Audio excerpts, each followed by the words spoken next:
Aujourd'hui, je vais vous parler de la manière dont, au niveau du territoire de la métropole, on s'est organisé depuis un certain nombre d'années pour essayer de maîtriser l'eau à l'échelle des territoires urbains, du trop au trop peu, historiquement du trop et aujourd'hui aussi du trop peu. En introduction, je vais vous parler de la compétence GEMAPI, ça a été pas mal évoqué par Stéphane et Jean-Paul précédemment. Simplement pour vous rappeler quand même un petit peu les grandes lignes de cette compétence. Donc gestion des milieux aquatiques et prévention des inondations. C'est une nouvelle compétence, même si sur le territoire de la métropole, la prévention des inondations est assez historique. On la travaille depuis 2005 avec les aménagements du Lez qui étaient présentés tout à l'heure, qui protègent quand même des milliers et des milliers de personnes du risque inondation des débordements du Lez. La compétence, en fait, GEMAPI, c'est une compétence très importante par rapport à ce qu'on vient de voir cet après-midi, parce que du coup, elle permet vraiment de replacer les cours d'eau et plus largement les milieux aquatiques et leur gestion à travers toutes les réflexions de l'aménagement du territoire. Et c'est vraiment à l'échelle, effectivement, du territoire que l'on arrive à gérer l'eau au niveau, effectivement, de manière systémique. La compétence, c'est une compétence en fait obligatoire pour les EPCI à fiscalité propre comme la métropole de Montpellier. Obligatoire, pourquoi pour les collectivités territoriales, le bloc communal, parce qu'en fait ce sont elles qui pilotent l'aménagement du territoire.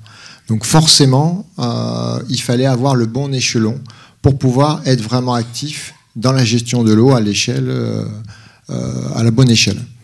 Les enjeux sont vraiment d'arriver à concilier ce qui était un peu inconciliable il y a encore quelques années, vraiment les opérations d'urbanisme, la prévention des inondations et aussi la gestion des milieux aquatiques dans un contexte de changement climatique, et ça a bien été rappelé en début d'après-midi, notamment lors de la première intervention, où on voit qu'effectivement on va être confronté de plus en plus souvent à des phénomènes extrêmes sur nos territoires.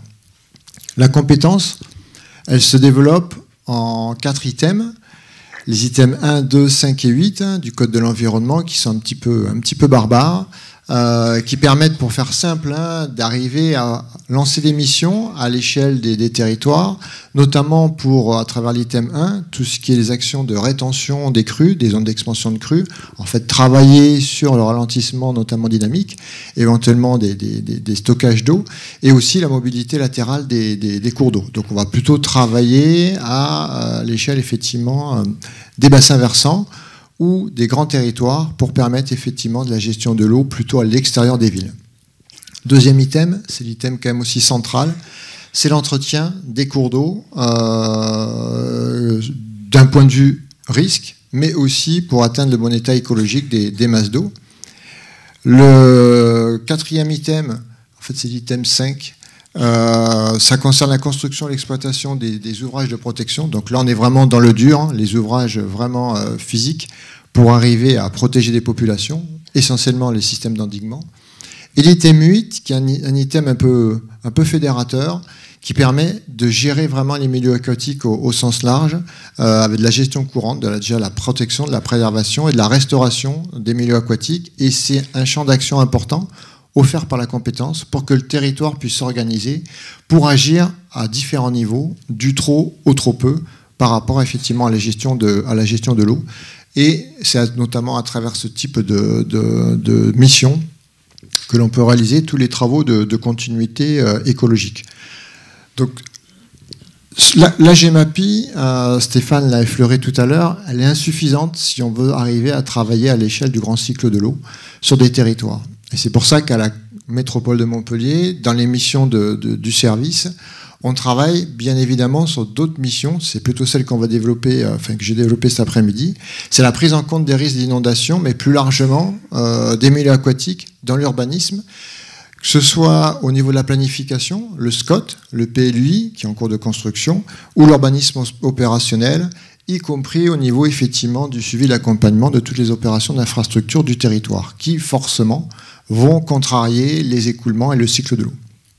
C'est aussi l'animation territoriale, qui est une nouvelle mission de désimperméabilisation des sols et de déconnexion réseau, où là on va essayer de travailler vraiment sur l'eau à l'échelle de la ville pour arriver à limiter le ruissellement, à limiter les pollutions au milieu aquatique, à protéger, à recharger les nappes, et tout simplement à améliorer la ressource en eau et la qualité des milieux aquatiques.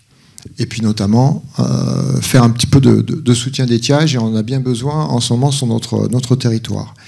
Et après les missions, les 2 dernières missions, pour compléter vraiment la feuille de route dévolue à la collectivité, c'est tout ce qui est prévision, aide à la gestion de crise. Hein, c'est effectivement ce qu'on voyait tout à l'heure avec Alix, avec effectivement des abonnements mutualisés à l'échelle de notre territoire, hein, pour que les communes puissent bénéficier des services de Prédicte Service.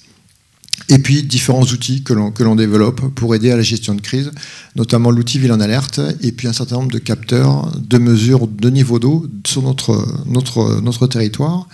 Et après, c'est la gestion effectivement aussi du littoral, sur lequel ça a été un peu effleuré aussi.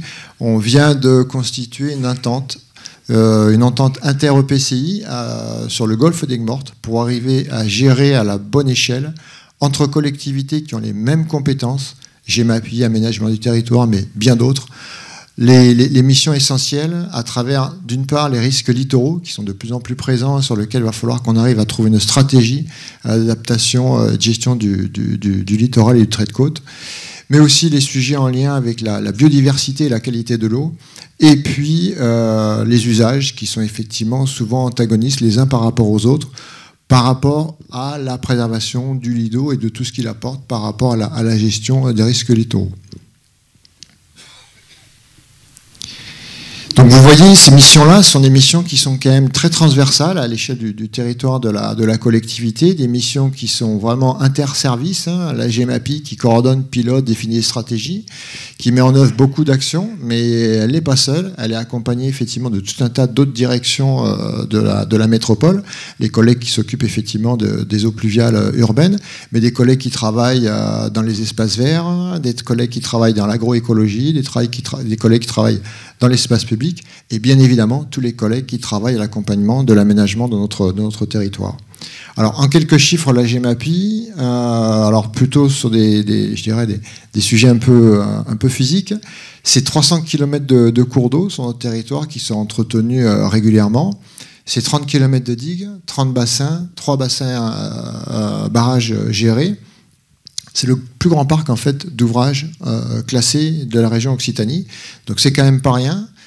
Et le système de latte étant la référence nationale pour la DGPR, puisqu'il permet effectivement de protéger la basse vallée des crues majeures du Lèze jusqu'à des crues largement supérieures à l'occurrence centenale, où déjà à l'époque, même si en 2005 on avait imaginé les aménagements, on les a réalisés quelques années après, on avait anticipé au maximum de ce qu'on pouvait faire par rapport à la fonctionnalité du site pour arriver à avoir un ouvrage qui soit résilient jusqu'à des crues, en tout cas estimées à l'époque, décamillénales. Donc on espère ne jamais les voir, mais en tout cas on a des ouvrages effectivement qui permettent de protéger le risque majeur de rupture de digues dans la traversée urbaine.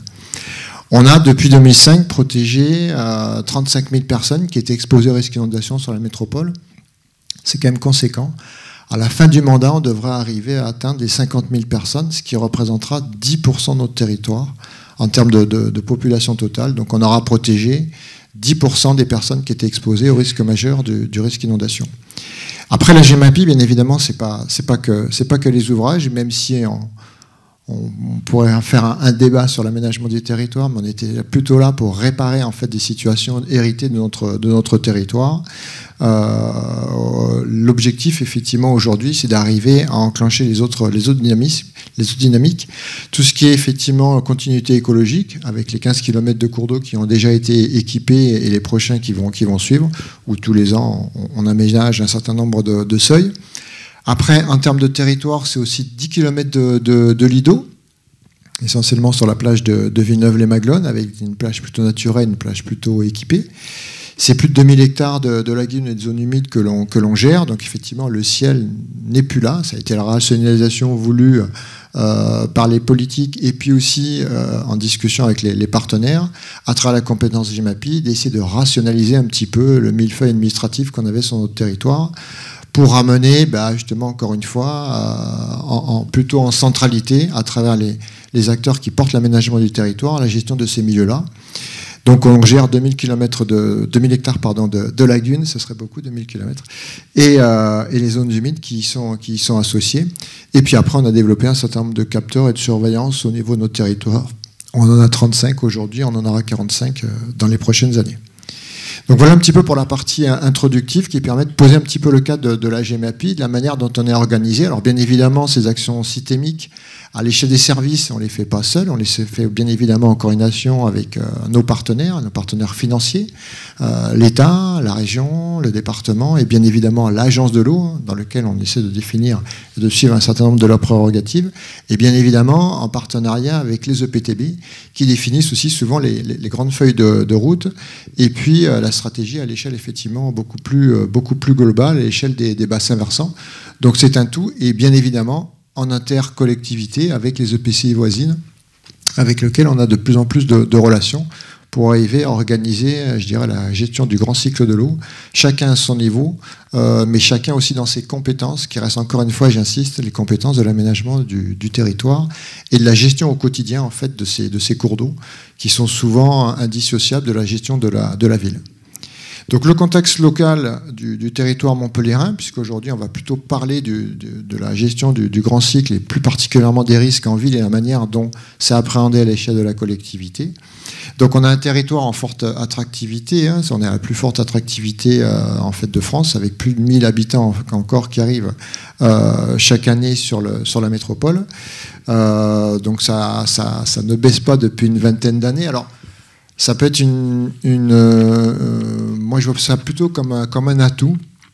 Ça peut être bien évidemment des craintes, hein, ce que disait Stéphane tout à l'heure, de plus en plus de monde, qu'est-ce qu'on va faire effectivement au niveau de nos lagunes, nos zones humides, comment on va pouvoir continuer à les préserver, à faire en sorte que le grand cycle de l'eau fonctionne au mieux sur ce territoire-là.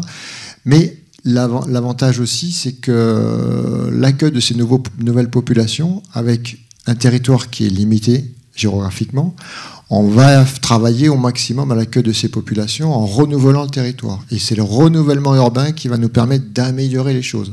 Aujourd'hui, la ville est très imperméabilisée. Il y a beaucoup de grands quartiers urbains qui vont muter au fil des prochaines années. Et c'est une opportunité d'arriver justement à replacer le grand cycle de l'eau dans l'aménagement urbain. Et donc, du coup, pour moi, je vois effectivement ça plutôt comme une chance, plutôt que d'avoir des territoires figés qui vivent pas forcément très bien, qui vont vieillir dans le temps, et dans lequel on va avoir effectivement de plus de mal à les faire bouger. Donc c'est peut-être un inconvénient comme un avantage. Moi je vois plutôt ça effectivement comme un avantage. Aujourd'hui, du coup, le territoire dynamique, hein, on l'a bien vu tout au cours de la matinée notamment, hein, c'est 29 000 entreprises, c'est conséquent, c'est effectivement 60 000 étudiants, donc avec tous les pôles d'excellence dans le domaine de la santé, de l'eau, de l'agronomie ou des technologies de pointe, comme vous avez pu voir en début d'après-midi avec le sujet sur les satellites. Le contexte hydrographique, on a énormément de cours d'eau sur notre territoire. Vous avez vu plus de 300 km gérés, donc plusieurs aussi centaines qui sont pas gérés, hein, de manière effectivement volontaire. Rien que sur la ville de Montpellier, c'est 11 cours d'eau. Donc il y a le Lez et la Mosson, mais il n'y a pas que. Il y a aussi tout un tas de cours d'eau intermédiaires à l'échelle de petits bassins versants. Et puis, bien évidemment, le réseau hydrographique qui ne s'arrête pas là, c'est les lagunes palavasiennes. Et puis derrière, c'est le Lido avec la mer. Le contexte pluviométrique, pareil, je ne vais pas trop rentrer dans le détail. Retenez quand même que on a 3 grands cycles de pluie à l'année, plutôt en début d'année jusqu'à la fin du printemps, avec des pluies qui peuvent être relativement soutenues, pas forcément de très très gros épisodes marqués, par contre des cumuls de pluie qui peuvent être effectivement importants, qui sont importants en fait pour la gestion du grand cycle de l'eau, notamment pour la recharge des nappes, et puis aussi surtout pour le soutien d'étiage des cours d'eau et puis des zones humides associées, avec des pluies qui se décalent plutôt dans le temps, plutôt vers la fin du printemps, ce qui peut être un bon élément par rapport au soutien d'étiage des zones humides. Des étés de plus en plus secs, hein, et marqués, avec des périodes sans pluie de plus en plus longues, qui elles aussi du coup ont un impact fort sur le grand cycle de l'eau. Et puis après, des épisodes beaucoup plus marqués, avec des cumuls qui peuvent être importants et des intensités très fortes à la période automnale, qui se décale aussi des fois avec des pluies. Rappelez-vous des épisodes de crue du Lez, le 5, le 3, le 6 décembre des dernières décennies, qui avaient provoqué effectivement pas mal de dommages. Donc c'est plutôt sur ces monstres-là qu'on est actif pour la prévention des inondations. Des épisodes méditerranéens récurrents, là aussi ça a été bien rappelé au cours de la journée. L'élément de référence, en tout cas la pluviométrie de référence sur le territoire, c'est septembre et octobre 2014, où il est tombé à la station de Météo France à Fréjorgues, 300 mm dans l'après-midi. Donc c'est quand même très significatif. On a pris 250 mm de pluie 7 jours plus tard à Grabel, avec effectivement la réaction, je dirais, forte de la collectivité et des élus pour arriver à protéger les populations. Je fais un petit clin d'œil ce matin, notre maire président qui était avec nous à l'ouverture et a inauguré en fait avec les élus, l'ensemble effectivement des partenaires et puis les riverains, la protection de Juvignac qui permet effectivement de répondre à cette problématique qu'a subi le territoire en 2014. Et puis après, il y en a beaucoup d'autres, et encore récemment, 2022, sur Vendargues, où contrairement à cet automne, on avait trop d'eau, il faisait que pleuvoir, et de manière assez brutale. Et cette année, c'est un peu l'inverse. On attend l'eau un peu avec désespoir. Donc les axes stratégiques développés par la collectivité par rapport effectivement à la prise en compte de tous ces éléments, je dirais, de l'eau dans l'aménagement du territoire, et pour améliorer notamment sa résilience, on parle de villes résilientes, c'est effectivement d'arriver à intégrer les risques d'inondation, la préservation de l'eau et des milieux aquatiques dans l'aménagement du territoire, avec deux grands types d'actions. Le premier, c'est d'orienter les secteurs en développement à l'extérieur des zones à risque. Et après, le second, c'est ce que je disais tout à l'heure, c'est améliorer en fait la résilience du territoire au fur et à mesure du renouvellement urbain. Et puis après, les actions, je dirais, un peu plus classiques, augmenter la protection des populations, des biens, des activités économiques, avec notamment des ouvrages de protection et réduire durablement le coût des dommages. Et puis aider à organiser la gestion de crise, qui est effectivement l'élément indispensable et qui complète l'ensemble des dispositifs. Alors, comment on arrive à intégrer tous ces éléments dans l'aménagement du territoire et dans les projets ? Donc déjà, on essaie d'accompagner toutes les opérations pour les différents types d'événements pluvieux, des petites pluies, pluies courantes, etc., jusqu'à des pluies exceptionnelles. En intégrant aussi les évolutions en matière de changement climatique, c'est pour ça qu'on vraiment note nos niveaux de référence pour l'urbanisme opérationnel. C'est des éléments de référence que l'on appelle exceptionnels, qu'on a caractérisés localement, en prenant un curseur par rapport à des occurrences centenales statistiques qu'on arrive assez bien à définir, mais ça, comme toujours, définir avec une marge de fiabilité des occurrences centenales sur 30, 40 ou 50 ans d'une mesure, effectivement, l'intervalle de confiance est pas bon. Et sur des bassins versants relativement petits, le Lez, la Mosson ne sont pas des grands bassins versants. Et les autres cours d'eau sur Montpellier, c'est des bassins versants et des temps de concentration d'une demi-heure, 1 heure. Donc forcément, ça devient effectivement une équation un peu compliquée. Donc pour prendre un peu de marge, en espérant que ce qui a été dit précédemment, on ne sera pas dépassé dans les prochaines décennies, on multiplie par 1,8 l'occurrence centenale que l'on définit, et ces éléments cette crue de référence est retenue pour l'aménagement du territoire. Et enfin, on essaie de faire travailler ensemble l'ensemble des acteurs de l'aménagement urbain, notamment les métiers de l'hydraulique, bien évidemment, mais pas que. Les métiers, effectivement, de l'aménagement urbain, et c'est deux mondes qui, historiquement, se parlaient peu. Aujourd'hui, il y a vraiment une véritable convergence, en tout cas sur le territoire de la métropole. Les aménageurs ont un peu l'habitude, quand ils viennent nous voir, de nous dire moi j'étais habitué à faire effectivement à dessiner des programmes d'urbanisme, et maintenant que je suis à Montpellier, je dessine plutôt le chemin de l'eau en ville, des grands parcs urbains, et je conçois mon aménagement urbain à l'extérieur. Donc du coup, tout ça progresse. Et puis bien évidemment, tous les autres je dirais, missions de la collectivité qui y sont associées, les transports, l'espace public, etc. Et bien évidemment les usages qu'il ne faut pas bien évidemment oublier. Donc les outils, les techniques déployées pour aménager la ville, on en a un certain nombre, je vais les détailler un petit peu plus en détail. Les premiers, c'est les documents de planification qui sont portés par la collectivité. Le SCOT, alors pour le SCOT, on avait défini dans les zones d'extension urbaine la connaissance en fait des zones inondables, des milieux aquatiques. Beaucoup de zones ont été effectivement redécoupées, voire abandonné au regard effectivement des enjeux du grand cycle de l'eau. Donc c'est quand même un travail effectivement qui était relativement remarquable. Et aujourd'hui, on est en train de décliner ça à l'échelle parcellaire au niveau du plan local d'urbanisme, et avec un zonage pluvial qui y sera associé. D'autres outils, nos fameux schémas directeurs hydrauliques que l'on porte depuis un certain nombre d'années, qui permettent vraiment d'améliorer la connaissance du risque inondation et des milieux aquatiques à l'échelle du territoire. Donc c'est plutôt des schémas qui permettent de définir aussi des aménagements hydrauliques globaux à l'échelle des quartiers, pour vraiment, encore une fois, replacer l'hydraulique au centre de l'aménagement urbain. C'est l'élément guide en fait de l'aménagement urbain. Et puis, bien évidemment, on a les plans de prévention des risques d'inondation portés par les services de l'État qui révisent assez régulièrement. Donc, le PLUI et le zonage qui est associé, ça permet de travailler sur les différents niveaux d'intervention en fonction de l'occurrence de la pluie. Alors, tout d'abord, les premières pluies. Les premières pluies, c'est ce que l'on arrive ici à qualifier chez nous de pluie entre jusqu'à 40 mm de pluie.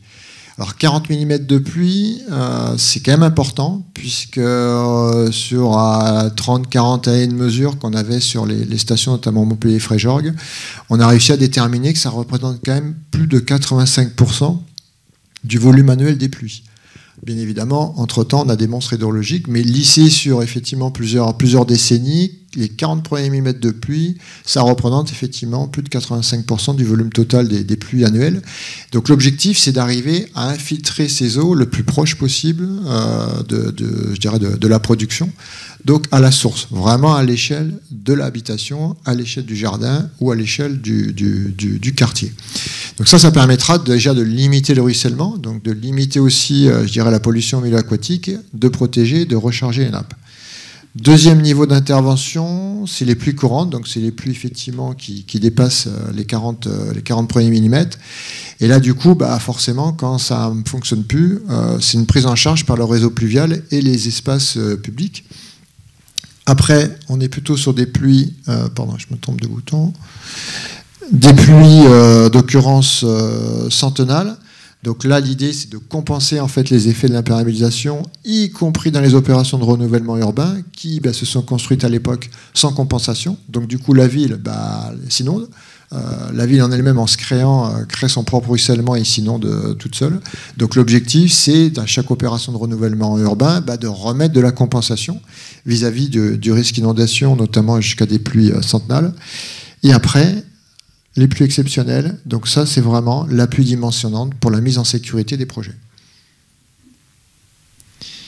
Alors un peu plus concrètement, comment ça s'organise? Donc l'infiltration des premières pluies, toute opération qui sera soumise à permis de construire devra effectivement faire de la rétention à hauteur de 40 litres par mètre carré, en privilégiant plutôt les espaces à ciel ouvert, avec la possibilité de végétalisation. Donc souvent, ça va aussi avec les espaces verts, etc. Donc on a vraiment intérêt à faire converger l'ensemble des politiques publiques, des espaces publics, des espaces verts et de la gestion, du ruissellement et de la partie pluviale. L'intérêt de recharger les nappes au plus proche, puisque les eaux on peut ruisseler ou pas du tout ruisseler sur l'espace public, qu'elles sont assez peu chargées. Et donc du coup, ça permet effectivement d'infiltrer de l'eau à peu près propre dans le sol, sachant aussi que le sol, notamment les espaces verts, si une végétation et un bon couvert dessus, ça fait aussi filtre et ça permet de dépolluer une partie des eaux avant qu'elles n'arrivent à recharger les nappes. La gestion des pluies courantes, donc là, c'est dès que les dispositifs d'infiltration sont dépassés, l'objectif, c'est que ces écoulements, ils sont pris en charge, parce que du coup, après ça, forcément, ça va ruisseler, par le réseau pluvial, en privilégiant toujours les dispositifs à ciel ouvert, et puis l'espace public, et plus particulièrement la voirie. On a tendance à dire à Montpellier qu'on essaie de faire des canals de voirie pour essayer effectivement de propager l'eau plutôt dans les espaces publics, voire les espaces verts, pour bien évidemment protéger les secteurs à enjeu. C'est ce qu'on voit un petit peu sur la diapo de droite. Là, on est sur l'avenue Raymond Dugrand du côté de Parc Marianne, où en fait, quand vous prenez le tramway et que vous allez du côté de Latte ou de Pérol, en fait, vous êtes dans un canal de voirie et tout l'aménagement a été organisé pour laisser passer effectivement le transit des crues, alors une petite partie des débordements du Lez à amont, et surtout le ruissellement urbain qui est quand même considérable sur ce secteur-là. La compensation et l'imperméabilisation, là, c'est des dispositifs beaucoup plus classiques, mais qui seront gradués en fait en fonction effectivement des enjeux qui sont situés en aval. Donc avec une fourchette base de 120 litres par mètre carré imperméabilisé, y compris, voilà, comme je disais tout à l'heure, en renouvellement urbain. Donc tout mètre carré imperméabilisé devra être compensé, avec des valeurs qui vont monter et voire jusqu'à doubler ce volume-là, jusqu'à 240 litres par mètre carré, pour réparer un petit peu les enjeux et réduire le risque d'inondation sur les enjeux existants qui sont situés en aval des projets. La mise en sécurité des projets, donc là c'est quand même, je dirais, l'action par rapport à la prise en compte du volet risque et dommages qui est la plus significative. Donc c'est d'une part produire la connaissance, parce que la connaissance du risque inondation pour des événements exceptionnels, on ne la connaît pas sur le territoire, donc on l'a produite au fur et à mesure, d'abord le SCOT, aujourd'hui le PLUI. Demain, on est même en train de modéliser tout le ruissellement urbain à l'échelle des 31 communes par modélisation. Donc, on aura des hauteurs d'eau, etc., ce qui nous permettra effectivement de caler les mises en sécurité avec ces éléments-là. Deuxième point, c'est la mise en sécurité à l'échelle des projets. D'une part, à travers la mise en transparence, je dirais, du projet. L'eau, il faut bien qu'elle passe en ville. Encore une fois, il faut la guider. La conservation des volumes inondables, pour bien évidemment, là aussi, éviter d'aller remblayer dans les eaux inondables et puis de reporter le problème en aval.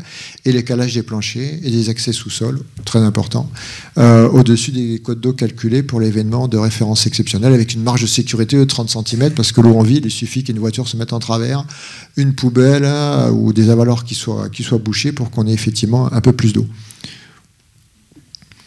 Et tout ça, ça s'organise jusqu'à le niveau de la crue exceptionnelle avec un objectif de non-aggravation des écoulements vers l'aval. Donc pour y arriver, alors on a effectivement le PLUI avec les prescriptions qui seront associées à chaque permis de construire, qui permettront effectivement d'amener toutes ces règles et ces obligations. Bien évidemment, quand on dépasse l'échelle du projet, c'est plutôt à la collectivité vraiment de prendre la main sur l'aménagement de son territoire et de définir la manière dont le territoire doit muter, doit soit se développer, soit se renouveler en intégrant vraiment le risque inondation comme élément structurant de l'aménagement. Pour ça, on pilote et on coordonne un certain nombre de schémas directeurs hydrauliques à l'échelle du territoire, qui sont vraiment des outils de programmation en fait de l'ensemble de l'aménagement urbain, en laissant passer l'eau à travers les programmes d'aménagement. Mais c'est des documents guides qui permettent effectivement d'encadrer les opérations urbaines sur le temps long de l'aménagement. Parce que bien évidemment, à l'échelle d'un quartier, ça peut prendre quelques années. À l'échelle d'un sous-bassin versant, ça prend souvent plusieurs dizaines d'années. Donc ces schémas directeurs permettent effectivement d'avoir un plan guide de développement de la ville sur des territoires assez longs. J'ai pris deux exemples. Le premier, c'est le schéma directeur hydraulique de la Lironde. Donc la Lironde, pour les Montpelliérains, vous connaissez bien. Donc sur le plan de droite, alors c'est de la cuisine hydraulique, c'est toute la modélisation avec les bassins, leur fonctionnement pour différentes occurrences. Et illustration de gauche, on retrouve l'aménagement du Lez, bien évidemment, qui est en lien avec le schéma directeur de la Lironde, puisqu'il y a les débordements du Lez qui se font vers la Lironde en amont de l'autoroute. Et puis après, c'est la gestion de l'eau de la Lironde avec tous ces bassins, et puis du coup entre les deux, entre l'Est et la Lironde, on a aussi des écoulements, c'est ce qu'on voyait tout à l'heure avec le canal de voirie sur Raymond-du-Grand, et tout ça, ça rejoint le chenal de la Lironde en rive gauche du Lez, et puis ça file vers Latte, ça inonde pas Latte, ça passe par le chenal de la Lironde, et ça arrive dans les étangs. Donc ça, c'est un aménagement qui est aujourd'hui très bien intégré. Tout ce qu'on voit, c'est des espaces verts. On reconnaît au milieu le bassin Jacques-Cœur et puis le parc Charpac à gauche.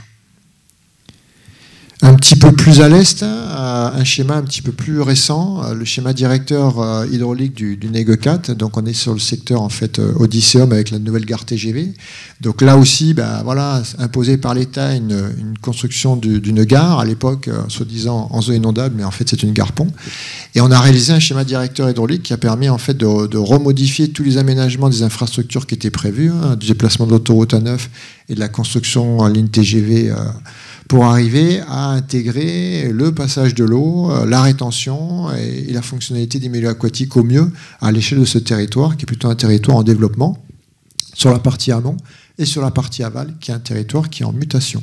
Donc l'intérêt, c'est d'arriver à avoir des grands ouvrages collectifs pour gérer l'eau à la bonne échelle et profiter aussi de restaurer les fonctionnalités des milieux aquatiques et notamment des zones humides. On voit sur la partie aval, ici, en bas du plan à gauche, la zone humide du marais de l'Estanel qui va être requalifiée à travers effectivement ce schéma directeur. Aujourd'hui, les ouvrages qui ont été réalisés, c'est des ouvrages qui ont été réalisés en amont. Au niveau du parc Cambacérès, c'est ce qu'on voit sur la photo du dessous.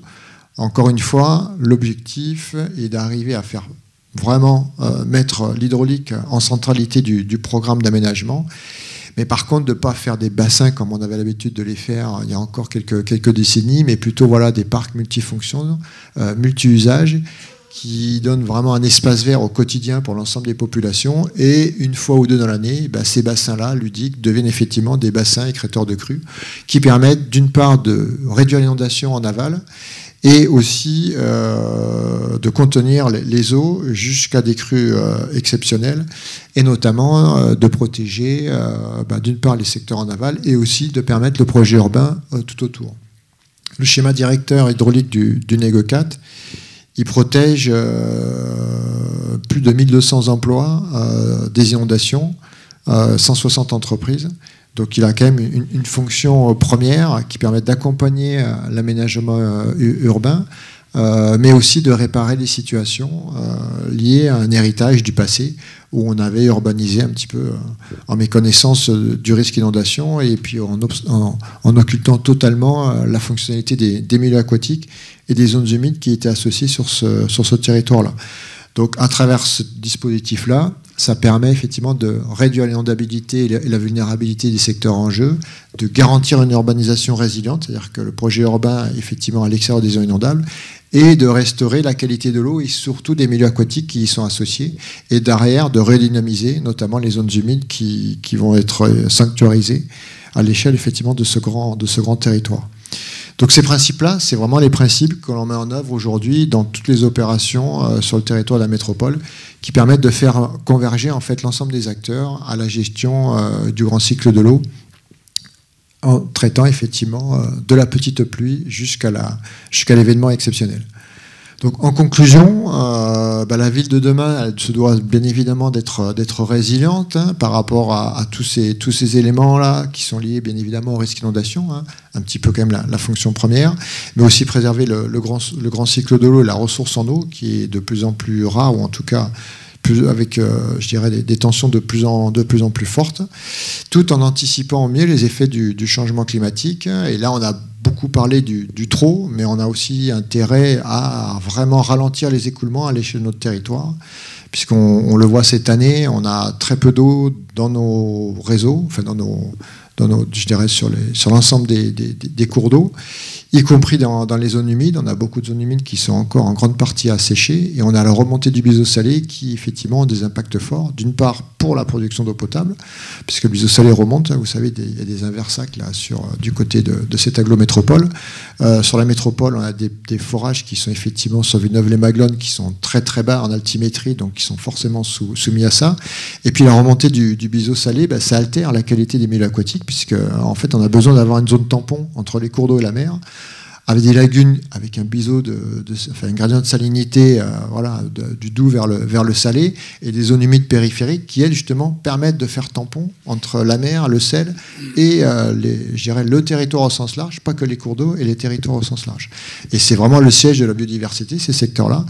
Et malheureusement, des années comme cette année, le sel remonte, vous pouvez les promener, vous verrez très peu d'oiseaux, il y a très peu de biodiversité, et on est même en train de faire muter les paysages. Donc, le rôle de la collectivité et de ses partenaires, c'est d'arriver à gérer l'eau dans son intégralité. Bien évidemment, le risque inondation, qui était le risque premier sur le territoire, mais on est en train effectivement de gérer doucement, passer le cap. Et maintenant, de gérer vraiment la ressource au mieux pour le grand cycle, mais aussi toutes les fonctionnalités qui y sont associées. C'est vraiment les défis en fait que l'on doit relever à l'échelle effectivement de la collectivité. Voilà, merci.